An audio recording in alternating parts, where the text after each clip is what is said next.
Welcome back, everyone, to day 2 of our Your Best Year 2026, an online retreat delivered by Coaching Minds and our wonderful coaches. And I'm joined today by the wonderful Carly Brown. Carly, thank you so much for your time today. It's 10 a.m. on a Sunday, it's your weekend, and I really appreciate you being here to deliver a powerful session for everybody who's tuned in and also watching the replay down the line. So thank you, Carly. Thanks for having me, Paul. I'm really looking forward to the session. Brilliant. And before we jump straight into the gold standards of success and everything that you've got here for us today, Carly, really excited to see what you've got in store for our audience and our guests. I'd like just to do a bit of a recap from yesterday. So if you are tuned in, I'd love to know, what was your key takeaway from day 1? We had 3 wonderful sessions. We opened up with our panel discussion on success. We looked at different perspectives and different angles and things to think about with regards to success. And we came to a bit of a conclusion as a group that success is about progress and that success is defined differently by everyone. So no matter what we're going through, what we're aiming for, what our goals are, some of them are small, some of them are big, progress and success looks different for everyone. And we also talked about how we could change that word of success to plug in a couple of the values and things that really matter to us in our life. And that moved nicely on to Jane's session, where Jane talked to us about mindset, the difference between fixed and growth mindset, and how we can start to rewire and reauthor our stories for a better narrative that we can take into the next 365 days. And then from that, Ed stepped forward and he talked about clarity, how to understand our values, and the importance of carrying our values into 2026 and the year ahead, and how these act as a compass to help us gain that clarity. And we were asked to take away one key word that was going to mean and anchor us for the year ahead. So what was your key takeaway from everything that was shared? Because what we're going to be doing today with Carly's going to be building upon that, and we're going to be looking at how we can take our mindset, our definition of success, and our values into defining and creating goals that are going to work and that are sustainable over the next year. And on that note, Carly, I think I'm going to hand it over to you. We've got a couple of people tuned in. So Adele saying hello, Cindy saying good morning. Thank you both for being here. I'm going to hand the stage over to you, Carly, just to share a little bit about yourself with our audience and then get into what we've got today. Really looking forward to it, Carly. It's going to be great. Thanks, Paul. Thank you for that wonderful introduction. I think the topics you've talked about there, they really play into how we set goals, don't they? So kind of really good to have it in this order with the work. So good morning, everyone. My name is Carly. I'm an organizational psychologist by background. So I spend a lot of my time kind of looking at the psychology of how we think, how we feel, and how we behave in the workplace, and how that kind of links into performance, motivation, and all sorts. I actually started my career working in prisons, and that work was very much around understanding the root causes of crimes when things had gone wrong for individuals and crimes had been committed, what kind of was at play there. And I think that was probably my first real taste of people wanting to make big shifts in their lives. Lots and lots of people in the kind of prison system don't want to be there. They want to kind of make positive shifts in their life. So you would see people with big goals, big things that they wanted to achieve, and to some extent having the motivation to want to do that, of course. But it didn't always translate into behavior shifts, and more often than not, you would see individuals unfortunately coming back into the system. And it sort of opened my eyes that wanting and desiring a goal is not really enough. And in more recent years, I work with lots of leaders and teams and individuals in the coaching space too, who want to make these shifts. And what we see is that quite often we can limit ourselves before we get going with things like considering that maybe we don't have enough time or enough resource to achieve these goals, some of those limiting beliefs that I know will have came through in Jane's session yesterday. But when you see people that are achieving their goals, they're very intentional in both their mindset and focus, but also the way that they create their goals, some of the kind of conditions within their goals, if you like, and also the pathways that they take to get there. So I'm really kind of excited to bring this to life for you today. Can we go on to the next slide, please, Paul? Yeah. So the tool that we wanted to talk about today to help with thinking about our goals and how we achieve them comes from hope theory. And I guess if we just take that word hope for a minute, I'd invite you to consider what that word brings up for you. Perhaps you can share in the comments. What does the word hope bring up for you? What words do you associate with hope? For me, it brings up things like optimism, belief in the future. I don't know about you, Paul. Any kind of thoughts there about hope? Yeah, no, belief was coming into my mind, faith as well. Yeah. I like to visualize things, so just seeing that bright light as well, Yeah. through whatever we're going through. Yeah, love that. So being able to kind of think about that bright light and the future, and hope is all about kind of moving things forward into the future. So hope is it's related to traits that we have, but it's also a motivational way of thinking that we can teach, and we can use models with our coaches and with ourselves to help to channel that hope towards goals that we have. So you can see a definition that's on the screen there, which is that hope is the belief that your future will be better than today. So there's something about progress and moving forward, but also crucially that you have the power to make it so. So two very important kind of parts of the definition there. If we move on to the next slide. So there are different components that help to build hope for us. And hope is massively linked to our resilience. When you look at the empirical research around hope, we see that when individuals have high hope and they have these hopeful ways of thinking, which we're going to kind of have a look at in the moment for our own goals, that they are much more likely to achieve the goals that they set out to pursue. They have a kind of a buffer, if you like, with their mental health, because they can see a positive future state and things that they can do to get there. So let's have a look at some of those core components on the next slide. Thank you, Paul. So hope, the feeling of hope is made up of three things. So first of all, we need to have some form of a goal or a shift that we want to see for the future. And today we're going to be thinking about those in terms of personal goals, things that we have control over. So we need to have a core goal, and that's really the cornerstone of hope, having that future focus. But then that needs to be combined with agency, which is a kind of self-belief, really, that we can do things that would help to make that goal achievable, that future state. So it's a belief in ourselves and willpower to get there, to achieve that goal. And then also that we need to have multiple pathways to get there. We need to be able to channel some psychological flexibility to see that there are different routes we could take to achieve that goal, and also to do something that we call mental contrasting, where we're thinking about the goal, we really want to achieve that goal, but we understand that our reality right now is quite different, and we may face obstacles along the way. And hope theory and hope mapping, which we're going to be looking at today to achieve our goals, combines all of those parts to think about what the goal is. How do we get there? Why is it important? What are the different ways that we can achieve that goal, work towards it? And also, what are the obstacles that might get in our way? And how do we plan for those to help us to keep going? So if we move on to the next slide. Okay, so I'm sure all of you will have come across SMART goals previously. I'm not sure, Paul, have you had much success with SMART goals in your life before? So not really, no. I tend to extend it to what I call smarter goals, which has been a little bit more useful for me, which is adding excitement and reward on the end of it. So yeah. I love those additional components. Go on. Yeah. No, it's because SMART does help. It's a good way to get a framework, but sometimes I haven't achieved from a SMART goal. So.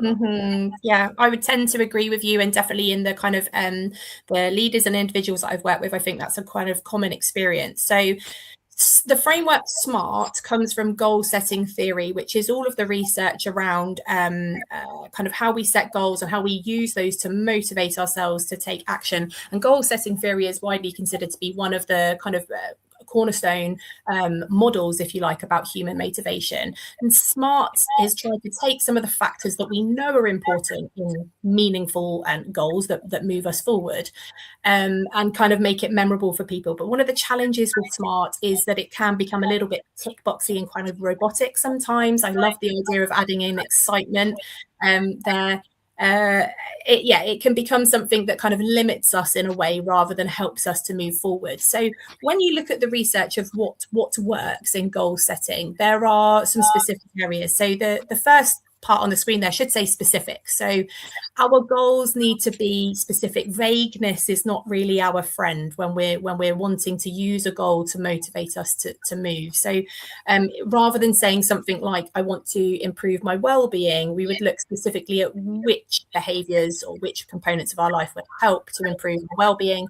What would that look like if we were to achieve it? So it might be saying something like, for the next 3 months, I will go to bed at a particular time to allow myself to get 7 hours of sleep. So we look at kind of a behavior change we're going to make, and then something specific that helps to achieve the goal. So we need a goal that's specific.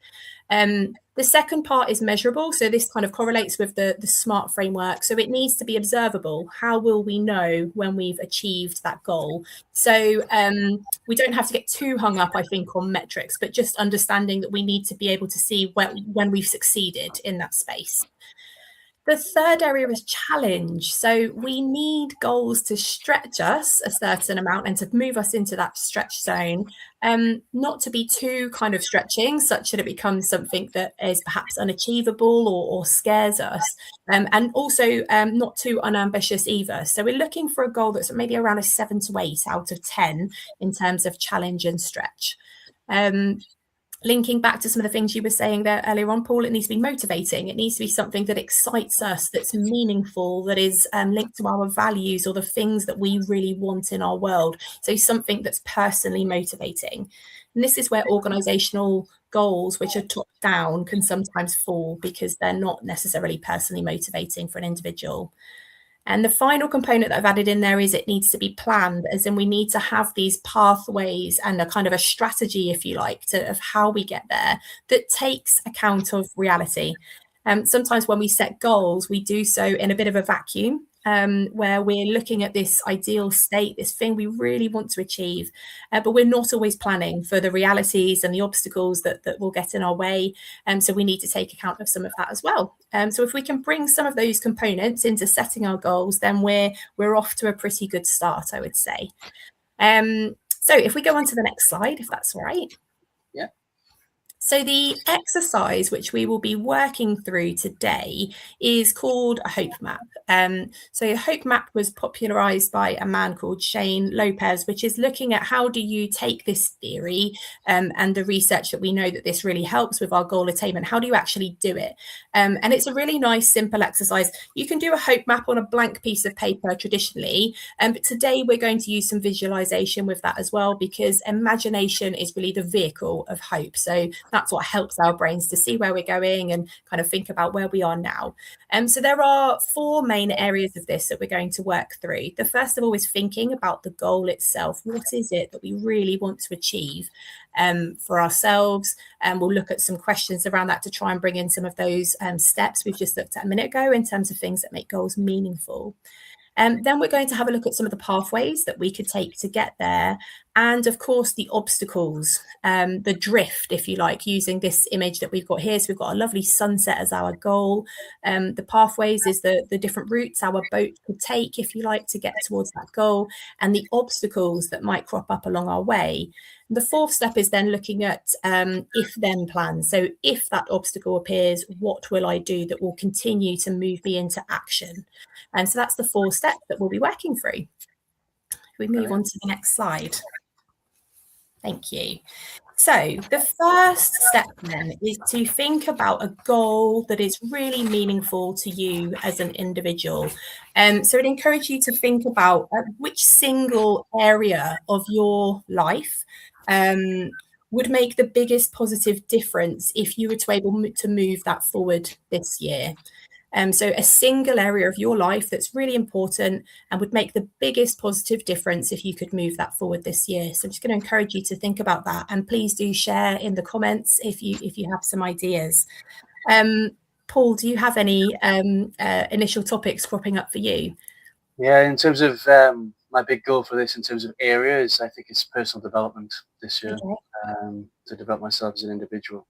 Lovely. So personal development, something that's important for you at the moment. Yeah, no, we've got a lot over the past 5 years. We've built the foundations for coaching minds. We've got our programs. We've got everything kind of ready and in place. And I think I need to make a shift from actual career, physical goals to actually looking at myself so I can be the best version of me when we deliver what we do here at Coaching Minds. So it's going inward rather than outward. So. Fantastic. So time to think about you and the steps that you want to take to move forward. For me, my biggest goal this year is related to my business. So last year, I took the big leap and moved into being self-employed and starting a business, both for myself and also with a trusted friend as a business partner. And it's the first time in my career that I've done that. I've always been employed by others and kind of employed as a psychologist. And now is my chance to really think about which areas of psychology do I want to focus on to bring to life for the world.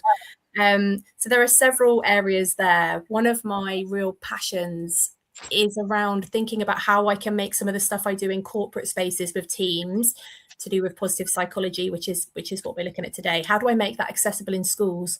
How do we help our younger individuals to think about some of these skills, these ways of thinking that might help them to navigate the world going forward? So that's a real passion project of mine.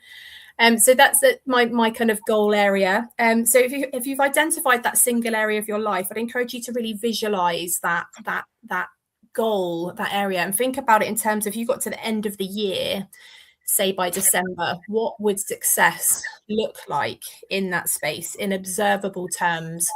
So what would this look like practically for you to achieve that goal? Again, Paul, any thoughts for yourself? So I just think bigger confidence, more aligned. I don't know. Yeah, I'm just trying to think and reflect on that. It's quite a deep, reflective question to get into that future state. Now, what does that look like? Hard one, isn't it? How would we? Yeah. What would make it observable? So perhaps whilst you're thinking, if I share mine, so the idea is around trying to make positive psychology accessible in schools, as you can see there. And I thought, what would success look like in that space this year? And maybe it would look like just having a small number of practical resources that had been tested in schools in a small way. So I've gone with 3.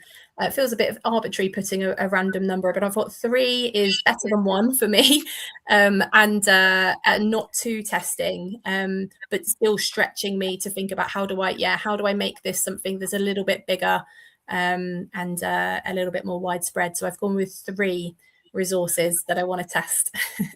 I love that. That's brilliant. Yeah. So when you're visualizing your end of the year, we want to be thinking about end state language, as I say. So by December, or by whatever your timeline is for your goal, by then, what will you have, or what will you have done that's different from where you are now? And also encourage you to think about that stretch that we talked about earlier on. So what on a scale of 1 to 10, how stretching does your goal feel for you? How could you make it around a 7 to 8 out of 10? This is why I went with the number 3 resources that have been tested and shared. That's a stretch for me, but it's not so scary that I can't necessarily move forward, or perhaps unachievable. Also thinking about, why does that goal really matter for you? What is it about that goal that's important, not just on paper, but to your values, to your world? Why is that goal important? Again, Paul, any reflections from yourself? Yeah, so not just when you're sharing there, think about the stretching and making it a 7, 8. I've actually stretched myself a lot. So what I'm looking to measure is, I want to read 52 books this year that are aligned with business. So basically a book a week that is aligned with business, spirituality, or personal development. So I tried this last year. I got to 38. So I'm trying again to get to the 52, because there's many books out there and we can learn a lot and grow a lot. So yeah, in terms of the why does it mean something to me, is because, I want to turn up the best version of me with the best energy, so I can serve and make a difference to people in a better way, in a more improved way. Fantastic. So yeah, it's meaningful. It's about how you show up for others, the knowledge that you're acquiring. There was also something in my mind, because you mentioned you got to 38 last year and this year you're going for 52. There was a question for me around how you motivate yourself to improve on your own performance. Is there something there around that kind of, you've benchmarked at 38? Can I stretch it and get further? So yeah, it has increased my motivation, my determination, because I can look back and I can see, right, why didn't I hit it? What were the weeks that I didn't read? Where could I have picked up, maybe instead of doing one a week, right, actually I'm going to read 2 this week because I've got more time, and then miss 1 next week. So how do I change the way in which I'm moving forward to deliver this? What are my distractions?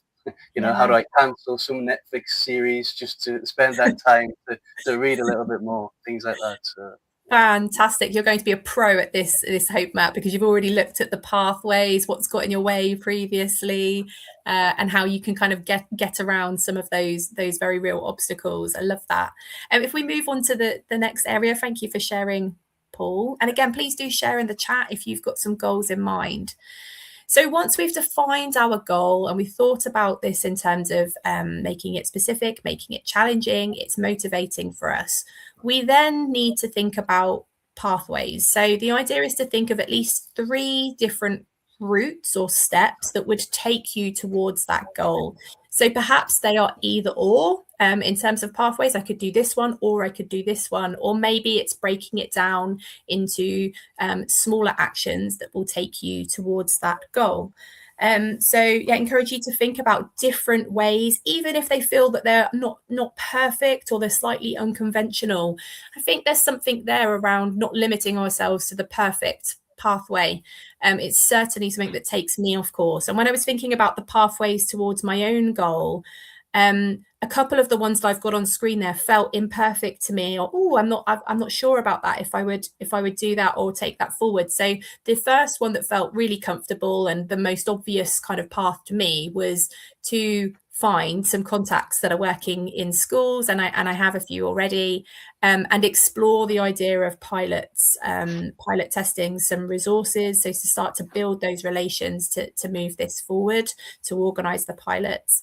The second pathway that I put there was around, actually, I could just create some content and share it publicly, and then invite schools to express an interest. So that's still stepping towards making this accessible, but getting people to kind of put their hand up if they're interested.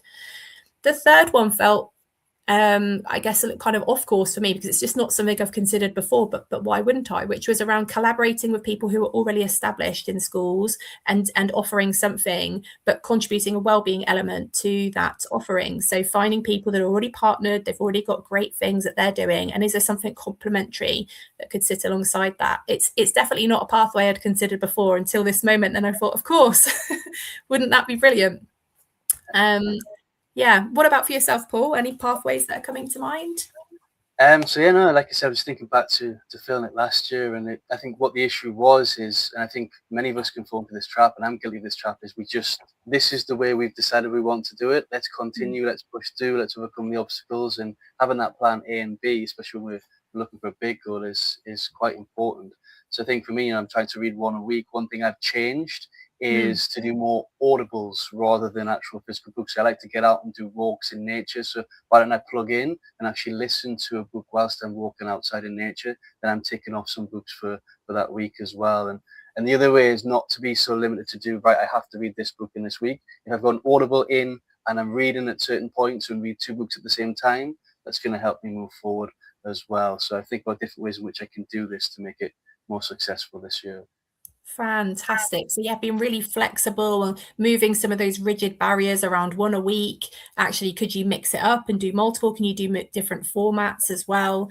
There's another question which really helps me to think about my pathways, which is, if my ultimate plan wasn't possible, what is the smallest version of this goal that would still count? So is there an action that I can take that would still move me forward? But it's maybe not the pathway that I really want to pursue, or kind of looking at it to its full effect. And for me, that was number 2 on my pathways that you've got there, that I could still create some content and make it publicly available.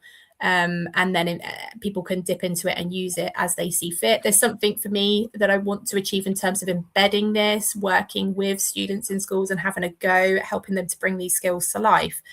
But it's still making it accessible if I create the content and kind of put it out there as well. So any ideas for you, Paul? If your ultimate plan wasn't available to you, is there a smaller version of this that's still working towards that goal? In terms of small working towards it, I need to give it a bit of a think. I would be happy if I hit 39. So as long as I get one more better than last year, there's some improvement. That'll be great. But no, I think just learning, getting into the habit of using my time to when I'm out in nature to listen to audibles. So I'm learning, and I'm constantly every day I'm investing some time more than I would like to in terms of growing myself. So that's the most important part of the goal. The books are just some way of trying to measure that I'm working towards developing myself. Yes, fantastic. So you could still achieve progress by getting higher than you did last year, but the ultimate goal is to, of course, read those 52. And I know that it's a challenge that other people in my network have taken on, which links to my next question, which was thinking about our goals in terms of who has done something similar, and which parts of their approach might we be able to adapt or use to inform our own, rather than kind of inventing plans and pathways from scratch. Do you have anyone in your network who's managed to do those 52 books in the year?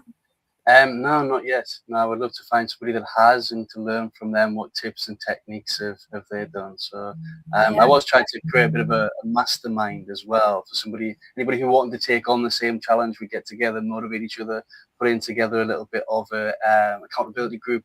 So if there's anybody out there that wants to take on this challenge, we're only 2 weeks in January. If you want to aim for 50, contact me. I just want that support. So yeah. Fantastic. Or maybe they've already read 2 books, perhaps. Yeah, excellent. Yeah. Fantastic.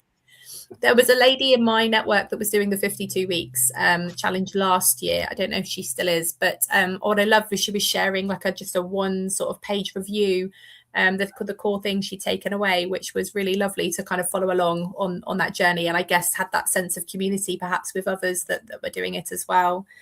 Going back to my own goal and thinking about the question of who else has done this, and is there anything that we could kind of adapt from their approach? There's one company that I found that's doing this quite systematically in schools in the UK. I don't know a huge amount about their approach on how they've done it. I know that they got some investment that helped them along the way. And of course piloted with school as well, but I could definitely do with exploring a bit more about what worked for them, and maybe that can help to inform my pathways as well. So hopefully by now everybody that's listening and working through with us has got some form of a goal that you're motivated to achieve, and you've thought of at least 3 different pathways that you could take to get there. So just want you to invite you for a moment to engage in some visualization and really going back to that goal. And visualize yourself having achieved that goal. What does your world look like? What's going on for you in your day-to-day with that goal? How do you feel? What's new in terms of your knowledge, your approach, your way of being, perhaps? So visualizing yourself at that end state that you have achieved your goal. And once you've done that, I would like to invite you to then come back to thinking about where you are now and your reality, and to start to think about when you picture yourself following through on that goal in real life, what are the most likely things that might pull you off course? And in our visualization that we've got on our map today, that's what we're going to call our drift. The things that will crop up along the way because life is happening, that are going to pull us off course. So when you visualize yourself achieving that goal, what are the most likely things that might pull you off course? And how would you visualize those on your map? So for me, I've got a twister, a tornado that's cropped up and throwing the boat off course. We've got an octopus that's jumped up in our way, blocking our path. Maybe it's a shark. And then we've got some undercurrent as well and drift that's taking us off course. So how would you represent your obstacles. Paul, you've mentioned a few of your own. Would you perhaps elaborate on some of those? Yeah, no, definitely. And I would like to invite everybody to share. I've seen we've got a good chunk of people tuned in. So please do share your goals. Please do engage. I would love to know what you're working on. And Carly would love to know what you're working on so we can have a good discussion on some of the stuff that you're sharing. So please drop your thoughts in the comments box if you feel comfortable. And yeah, I love that visualization you are sharing there, Carly. Because I tend to, what I'm picturing is whirlpools that try to pull you down, of course. So it's like, how do I get through those whirlpools on the way? You know, people can see sharks in the ocean as well. Yeah, it's just looking at what was those distractions last year, what got in my way last year. What was the biggest whirlpool last year? So my biggest whirlpool last year was getting too involved in boundaries. I need to reset boundaries in that space. Given too much of the time that I had set to read or to grow or develop myself, I was being pulled into a business project or pulled into some kind of drama that was happening within family or something like that, and I just lost my sense of peace. So it's how do I manage and navigate that a little bit better, to be a bit more firm with my boundaries, to say this is the time I'm taking to develop me. Okay, brilliant reflection. So it's not just having the time, it's actually where the time is going, being pulled into different things. And if we can hold those boundaries firmer, that's going to help you to carve out the space to pursue the goal that you're looking at. Fantastic. Yeah. If you pop onto the next slide for me, please, Paul, just whilst others are thinking of their the things that make them drift and the obstacles that get in their way. The biggest one for me, and this shows up in lots of elements of my world, and I've represented it as the undercurrent, is waiting for the resources, the ideas that I have to feel that they are perfectly formed before trying and sharing. I always score quite low on agility in certain kind of psychometrics. And I know this about myself, that I want the resources to be brilliant. I want the questions to be perfect before taking that leap. There's a real challenge there, though, which is I don't get the feedback. So it could be not the thing that's needed all along. And there's something about jumping and needing to test some things before they're perfect and get that data. But I know that it's a vulnerability for me, I think, and needing it to feel that it's great before I jump, rather than seeing it as an experiment. Would be great to hear from others what some of your things are that drift you off course. The octopus as well in mine. Yeah, I mean, you could have a shark, you can, whatever it is that comes up for you. The octopus for me felt good because it's like it goes out in all directions. And sometimes I don't take action because if I'm reaching out cold to areas, it's not necessarily somebody from my network, then I really feel uneasy about feeling salesy. Even though this work for me it's not about money. I'm happy to do it pro bono, quite frankly. It's about the impact of the work. But yeah, just feeling like, do people perceive me to be salesy perhaps? Again, that's one of my scripts coming through and my limiting beliefs. Yeah, any kind of comments that are coming through, Paul? That yeah, we've got a couple coming through. So Donna said, unfortunately, health is my obstacle and out of my control. That's a tricky one, absolutely. Is, yeah. And Cindy saying, love the octopus, symbolic of negative thoughts that might pop up in to distract me or pull me away from my goal. I love that. So it can be symbolic of multiple thoughts there. And perhaps considering what some of those core ones are and what we can do to move those forward.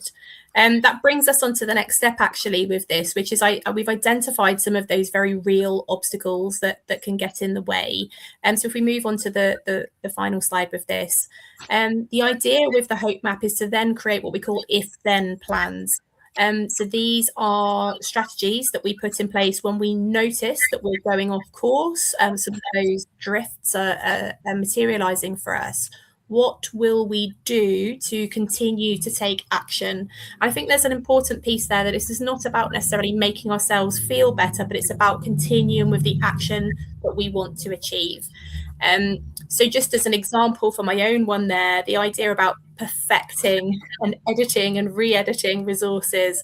I've said that if I edit something more than 3 times, I'll know at that point that's probably about my own wanting to perfect rather than it necessarily needing that level of editing. So if I'm doing the editing more than 3 times, then I am going to push myself to send that resource to a contact within 48 hours. So get some feedback, get some comments, send it to somebody. Could be a contact in education to see, is this something that could be useful. So if I notice myself perfecting, then I'm going to push myself to take action immediately, even though that feels quite exposing. What about yourself, Paul? What about if you notice some of your things that are forcing you to drift? What might you do? Yeah, and I think this is really good because you know, you shared that bit about wanting things to be perfect before putting it out for experiment. I think one thing I have, I don't know what it's called in psychology, but I'll take it Insanity, for example. Have you heard of the DVD Insanity, the workout regime that's like 60 days? So this is just a simple example to explain what I kind of what happens to me when I'm chasing a goal. So let's just say I'm trying to do the 60-day workout, 60 days without missing a day. If I miss a day, no matter where I am on that journey, whether I'm on week 5, week 2, I have to tell myself I have to start again. I failed it. I haven't done it. I have to start again from the beginning. So again, you can see this with a book analogy. I tried it 52 last year, I only got 32. I'm trying again this year from the beginning. So I have that need to want to go back. So I think having this, thinking about how we can do things differently if something happens, and understanding that it doesn't matter if we miss a day. It's the benefit that we've got from all the days that we haven't missed going forward. So if I have missed a week on a book, not let that go into 2 weeks or 3 weeks. Pick it back up when you can, jump straight back in, which is going to be important for me going forward. I can really see that in your example. It's a lovely example to have shared, and it really brought to life for me visually what this limiting kind of factor is for you. And it seems like it's something around the boundaries or the conditions we're putting around the goal. So am I right in thinking, Paul, that your goal is January to the end of December? So it's a calendar year. Yeah. So I put in a calendar year as well. Yeah. So. Okay. Could there be a different way of achieving that year goal, perhaps? Yeah, there is. I don't have to read 52 books in a year now, as long as I aim to read 100 over 3 years, or just get to my first 100 book from when I start to count, because I don't really count my books. So, okay. But I really love the idea that you mentioned earlier on as well about your friend or someone in your network that's doing the 52 days and putting out reviews. Just something to kind of close the loop on the book and move forward. Could be quite little edits to just keep that motivation going. Yeah, maybe getting some feedback from others as well that boosts our motivation to keep going. That feedback, I certainly remember commenting on a few of them saying this is incredibly useful. It's wonderful to follow your journey, and we know that getting feedback on our goals and is really important as well. Not necessarily from others, although on this occasion it was. So getting some feedback from others and closing that loop could be good. The idea with if-then plans, this is in psychology, we call this mental contrasting with implementation intentions. So it's contrasting and visualizing the goal itself, the future state we want to get to, contrasting that with where we are now, and really thinking about some of those obstacles that will get in the way. There's another one for me that I haven't put on here but actually it's probably a huge undercurrent, if you like, which is similar to yours, Paul, focusing where I focus my time. Do I focus my time on the commercial aspects of my business, which I need to grow, or into the pro bono work? And somebody said to me recently, it's very easy to get a few years down the line and not have achieved the thing you really want to because you've put your attention, somewhere else. So how do you keep it front and center of mind? So when we get those obstacles, the idea is to then put those implementation intentions in place so we can see that the obstacle is likely to crop up and it keeps us moving forward. Would love to hear again any examples in the chat of others, what you might do if one of your obstacles crops up and gets in the way. And the final part then of this is thinking about, so we've got our goal, we've got our 3 pathways, we've started to identify some obstacles that will get in the way and what we might do with those. So again, if we were to put this in a numerical kind of question, on a scale of 0 to 10, how confident are you that you could take the first step on this map towards your goal? So what might your first step be? What is the very first action that you could take in the next week to move this goal forward? Any ideas for yourself, Paul, what your steps are? So I've already stepped forward into this goal of development. So I had a little bit of read this morning with a coffee before I jumped onto this. So it's just Fantastic. it's building habits. I need to focus on the habit and consistency. That's the area I need to focus, which we're going on to later on today as well. So we're looking forward to Vijaya's session as well that feeds off the back end of this. What about yourself? The first step for myself is probably choosing one tool. It could even be this tool. Hope mapping is a great way of based in positive psychology, thinking about how we move goals forward. It could even be this tool and just sharing it with a contact. So I already had a conversation last year with one school about pilot testing, and they were very willing to have a go and kind of expressed interest. I just haven't shared a resource with them yet. Why? Because I've been waiting for it to be perfect. So perhaps I share this resource with them and say, this is how it works for individuals. What do you think?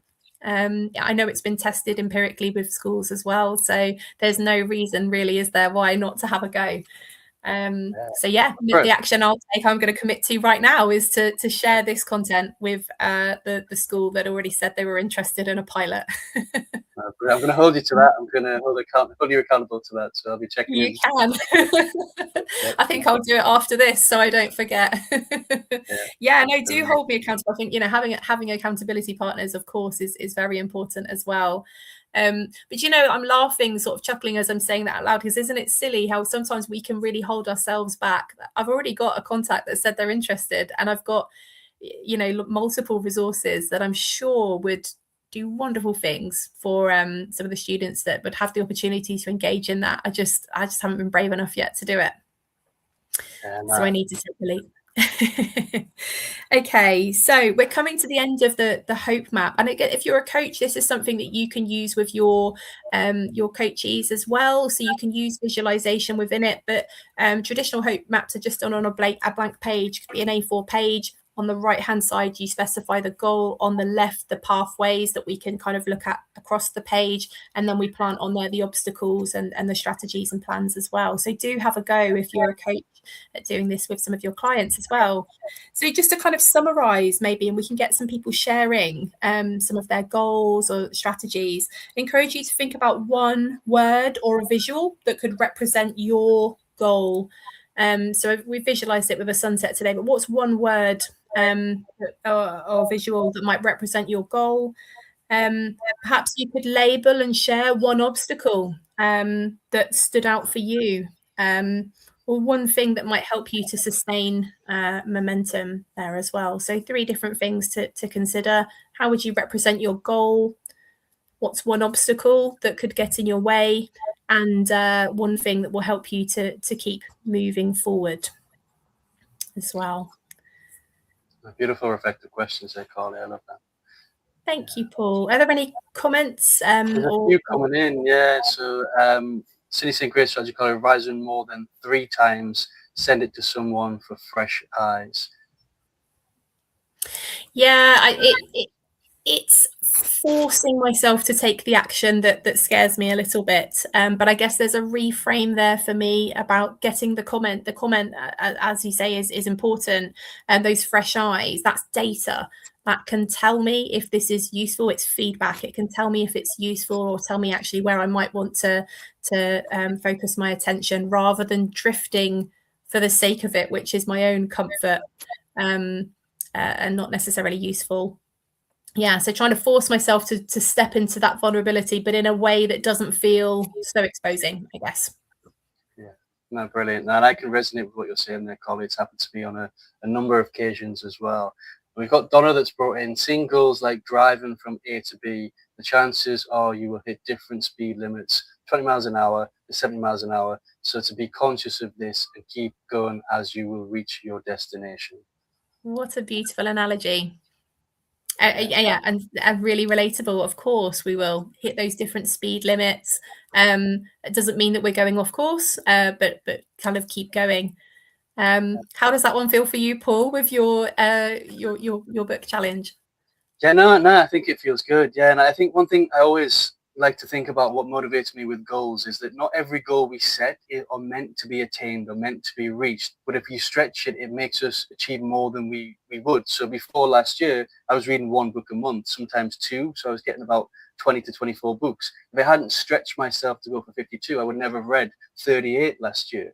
So I think sometimes it's just goal set direction, and sometimes the goal changes when we're on that path to A to B, or whether we hit an obstacle. Sometimes we think, actually, this is not the destination I want to go. I want to pivot and move over here now. But just moving that way forward allows us to start to see other options. So yeah, absolutely.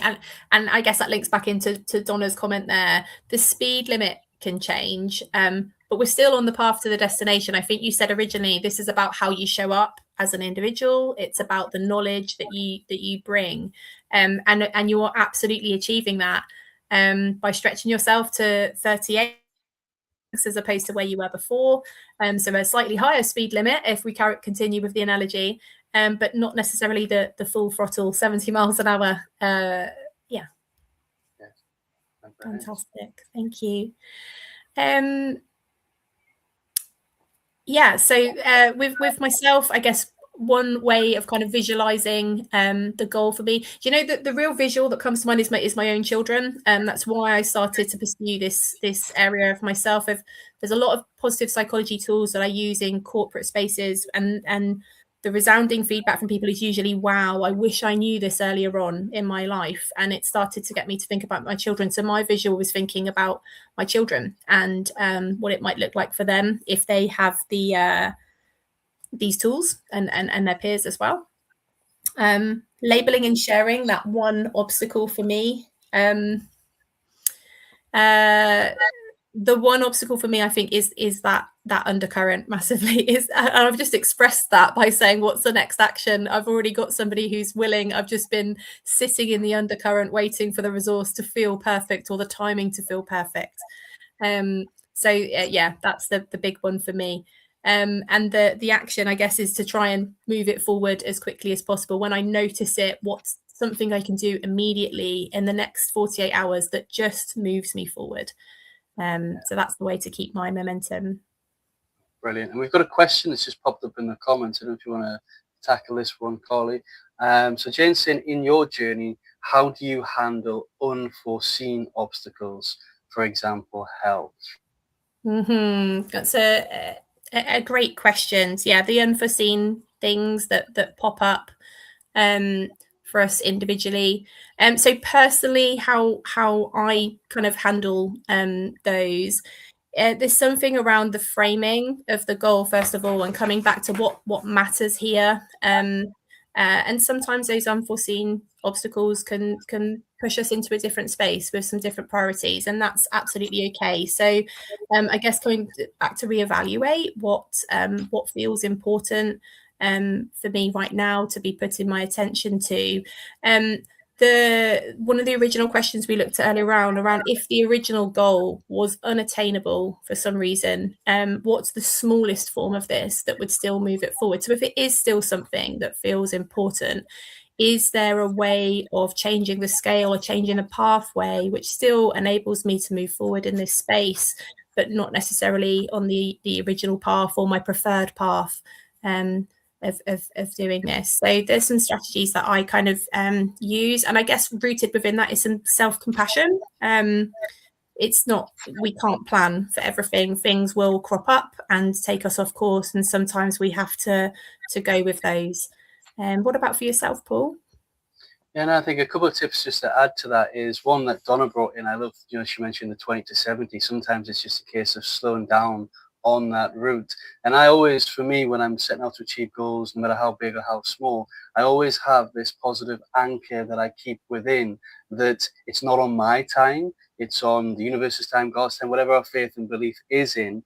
It's, and sometimes I think obstacles and when our signals in our health start to hit it, it's for a reason to slow us down. We're not supposed to go so quickly. I think everything happens at the right timing.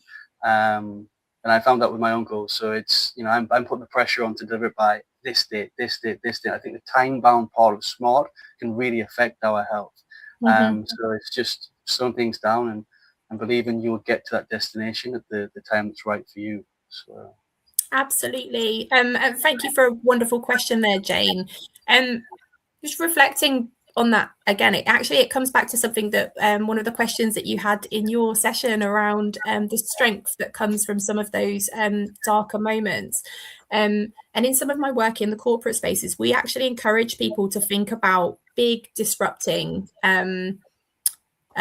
patterns, boundaries that might force you to shift the way that you're operating. In a business, it can be really thinking about things like, if you couldn't sell to your current customers, then what would you do then? And we call that disruptive questions, disruptive thinking. It's forcing the parameters to change, to look at new pathways, but also the growth that can come from that. And of course, something like health is very personal, and if it's a negative health event, then that's going to be really tough for an individual. But sometimes that change of direction can actually be a good thing, and there can be some growth that comes from that we hadn't anticipated as well. So I think it's a fantastic question to put out there for individuals to consider.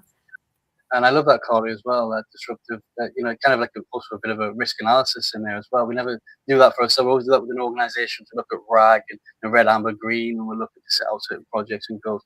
Maybe there's something there for ourselves to say, how do I foresee the risks? What could potentially happen? Like you said, what could disrupt this journey that I'm on?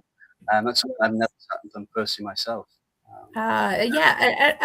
It's curiosity in practice, and a fantastic kind of challenge for all of us. It's difficult for us to engage in that, though, because we've got, usually by that point, we've got clarity on where we want to go and the pathway, the best way to do this.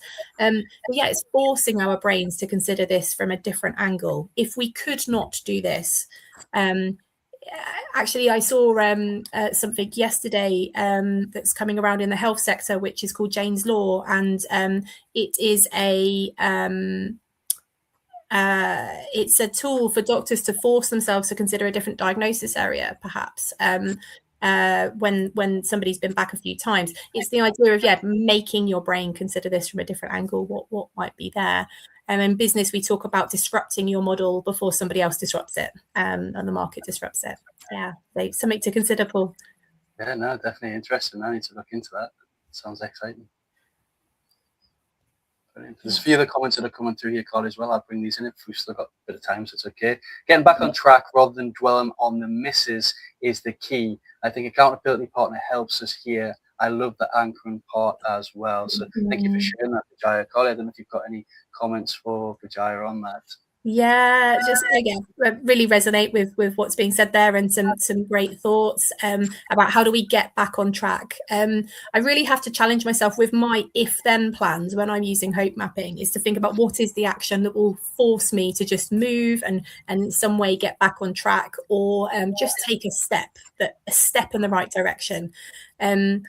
As I say, those plans are not necessarily about making ourselves feel better. And I love the point there about not dwelling on the misses. It's not about necessarily getting right with it and feeling okay with the misses, but what is the action that will take us back on track? And accountability partners absolutely always help me if there's something that I know I really want to do, making sure I share that with somebody and invite them to keep me accountable as well. Yeah. What about for you, Paul? So now I copy and paste everything you said there. There's not much more that I can add in terms of that. I think you covered it all. But no, I love the accountability groups as well. I think groups can be more beneficial. I think for me, I found the magic number when it comes to accountability is 3, because sometimes you have one partner. If they let you down, if they can't make it, if they miss a week, if you've got the other person to bounce off, so the 3 of you can work together. So having that accountability function can be really helpful. So no, thank you for sharing that, Vijay. And getting back on track on this it's important to let them go. Look and learn why did we miss that? What was the learn here? What can I take forward? But then just letting it go after we've done that and moving on to where we want to go from there. And then Vijay's also shared here, Carly, as well, that I think in goal setting, we don't generally add in buffer or allow for misses. This aspect isn't spoken about. Mm-hmm. Again, I really resonate with that. I think it's a fantastic reflection to be sharing in there. I think this is one of the key challenges with goal setting in general, is that quite often we do it in a bit of a vacuum, and imagine those perfect sort of circumstances, and we're so motivated and we can see it. But absolutely, there will be misses, there will be pathways that don't work, there will be bits that get in the way and take us off course. And actually, a hope map is, you can treat it as a live document that you come back to, you revise. If one pathway isn't working, is it time to change course and try something else? Maybe it is about redefining the goal, maybe there's a different direction, but certainly about understanding that, yeah, there will be misses, there will be things that get in the way, there'll be bits that don't work. What do we do with that? How do we kind of keep moving forward? I think it's a really important thing to have shared. Thank you. Thanks for that, Carly. Brilliant. And that's it in the comments for now. It's pretty quiet. Okay, so reflecting and thinking. Yeah, absolutely. It's a tough one, isn't it, to set a goal on the spot, but hopefully some questions and tools there to get you thinking about a goal that you want to move forward. And please do share in the comments if you have a goal in mind or something that comes out for you in the session. Yeah, so that's the hope map. As I say, it's a tool that can be used for yourself with goals. It can be revised, it can be used with your coaches as well. But would love to hear kind of after the session if anybody's found it useful and the way they're using it. Brilliant. Cindy's saying here, great tools, Carly. Thank you. Thank you, Cindy. Thank you very much. And I love this session, Carly. It's been really great. I think, it's sometimes we just decide what we want and that's it. This is what I want to achieve. We don't give any thought analysis. We don't look at the pathways. We don't look at the agency which you shared today. We kind of stop at SMART, and that's about as far as we go. And I think this really gives a whole new perspective and a positive lens for people to look at goal setting to really make it more sustainable and help them move forward. So thank you for everything you shared in this. It's really, really great. Great tool that you brought today. Thank you. It's been wonderful being with you all, and thank you for the questions and the reflections as well. They've got me thinking differently also. So thank you very much. So there's a few more. Do you have a few more slides? Want me to move on to? I think that there's one more at the end, which is just about connecting and continuing the conversation. Okay, excellent. I'll move on to that so people can have a chance to scan your QR code and talk about, see if there's any more questions. If you do have any questions for Carly, please drop them in the comments box. As you can see, she's full of expertise, knowledge, wisdom. This is your chance to ask your questions to her directly. But please, if you're watching this on the replay, also drop them in the comments box. But if you want to connect with Carly's details on the screen. She's got her Instagram linked in there. As she mentioned, she's a psychologist, organizational psychologist, plenty of expertise in the area of psychology, and she's now a director of the Mind Strong Hub. Carly, if there's anything you want to add on today, I just want to put you out there so people can start to scan and connect with you on social media. Thank you, Paul. Yeah, just an invite to connect really and continue the conversation. As you can see from the image there, I love a coffee and a chat. So if anybody wants to connect and kind of continue thinking about this tool or others that are similar, I love the conversation. I love the challenge and the invite to think differently as well. So informal conversations are always good. The Instagram is new. This is another goal of mine and my business partners, which is to try and make some of the psychology models and tools that we know really accessible and usable for individuals. So we will be shortly sharing videos and information on Instagram to help individuals to think about some of these tools and how they can use them. So if you want more, then do follow along, perhaps keep me accountable as well to keep going. Excellent. Please do. I would encourage everybody to scan the QR codes there and start to connect.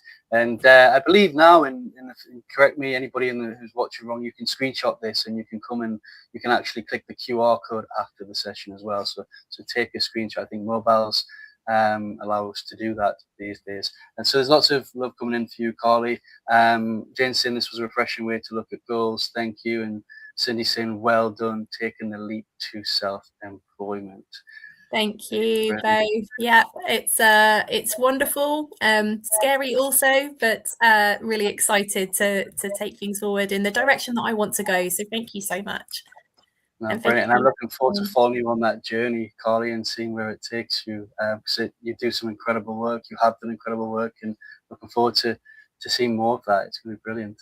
Thank you. Thanks, Paul. Well, keep me accountable, and perhaps we can have a conversation next year and see what's happened in this year for each of us as well. No, see where brilliant. the year's taken us. Thank you. No, excellent. So thank you. So any final words, Carly, for our audience today? I see we're coming to the hour and questions are quite quiet. No, I guess an invite really to, if you've got goals, if you've got things that you're trying to consider, is to look in the positive psychology space at the frameworks and models that are out there.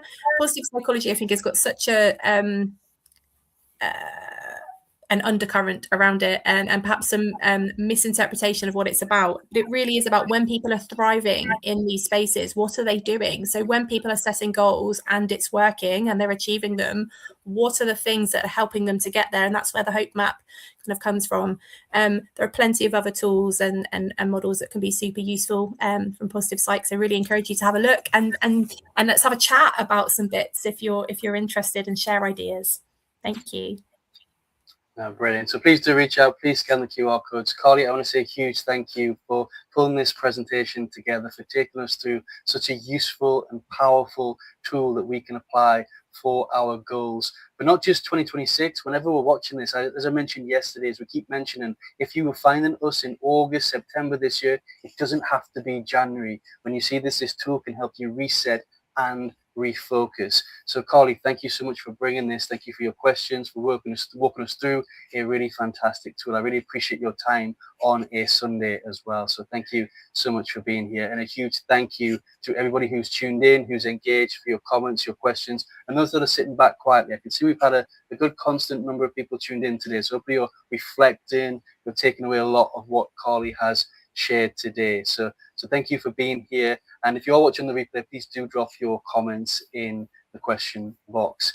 And next we have looking and preparing our future self. So we're going to have Cindy Blekaitis step up on the stage and start to talk about how we start to visualize our future self. So we're going to take a half-an-hour break. We're going to be back at 11:30 p.m. UK. Looking forward to building on what Carly shared here in terms of the goals. So stepping into looking at who we need to become in order to deliver these goals. A little bit about self-belief, a little bit taking this a little bit further on who we need to be.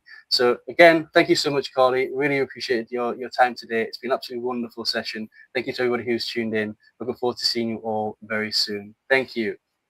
Thanks, Paul. Thanks, everyone. Thank you. Bye.